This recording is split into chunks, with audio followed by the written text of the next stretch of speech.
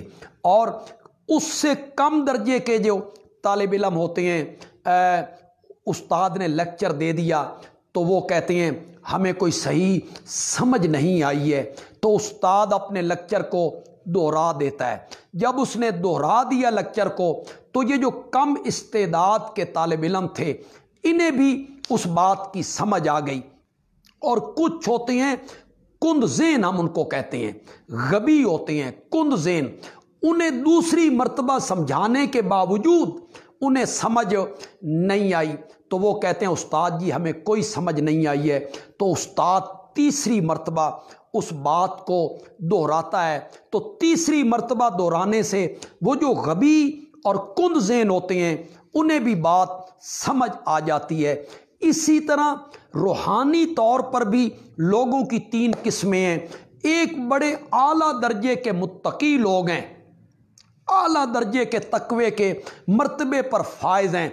ایسے جو لوگ ہیں ان کا کام تو پہلے 10 دنوں میں ہو جاتا ہے، جس کو کہا گیا اولہ رحمتن۔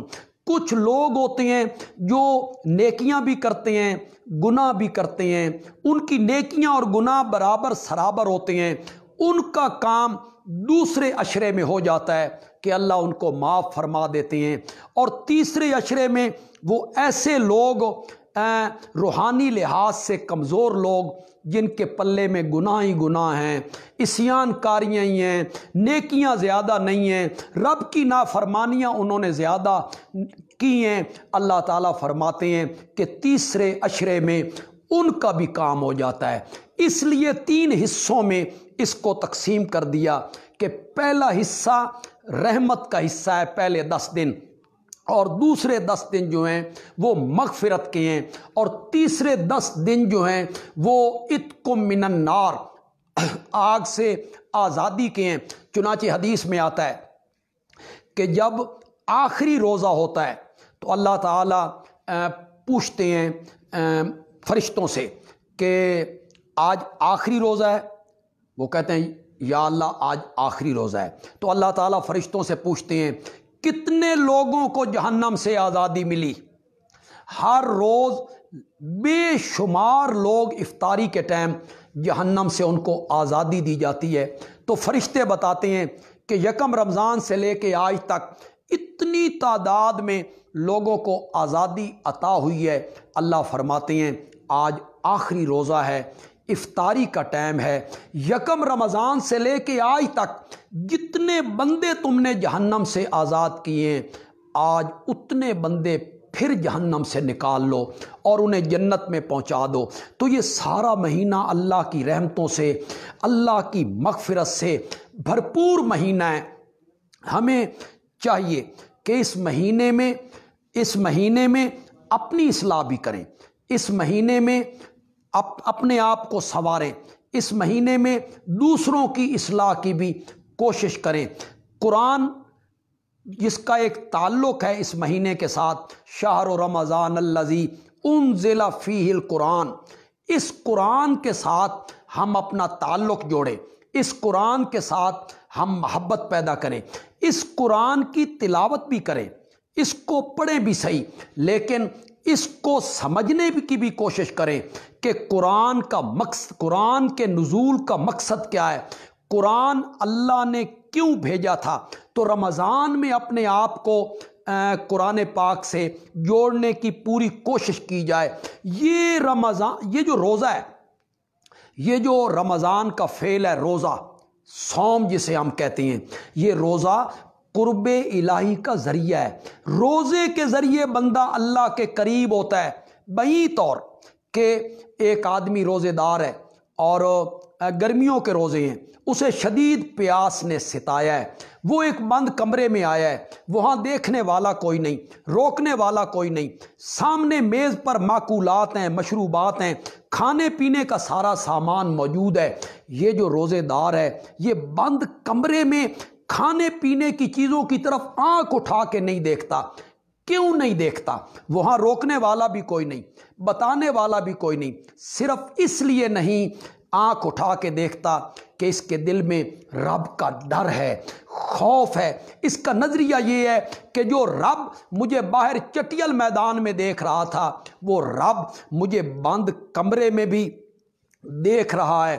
چنانچہ یہ ہے قرب الہی کا ذریعہ کہ روزے میں بیوی کو پتہ نہیں کہ میرے خامند کا روزہ ہے یا نہیں، خامند کو پتہ نہیں کہ میری بیوی کا روزہ ہے یا نہیں، باپ کو پتہ نہیں کہ اولاد کا روزہ ہے یا نہیں، اولاد کو پتہ نہیں کہ ہمارے والدین کا روزہ ہے یا نہیں۔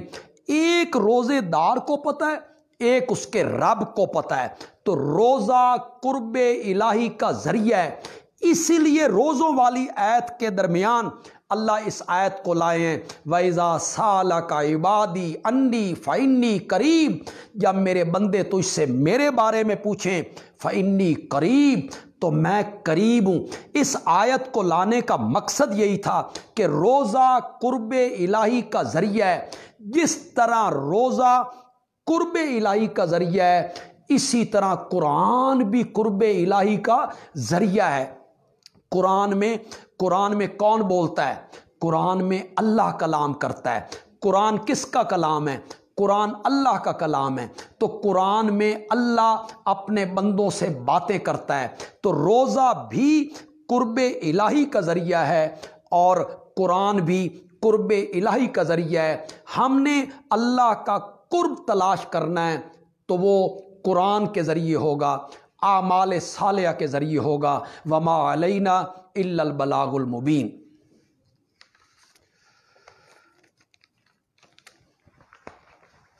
آدھا گھنٹہ ہویا۔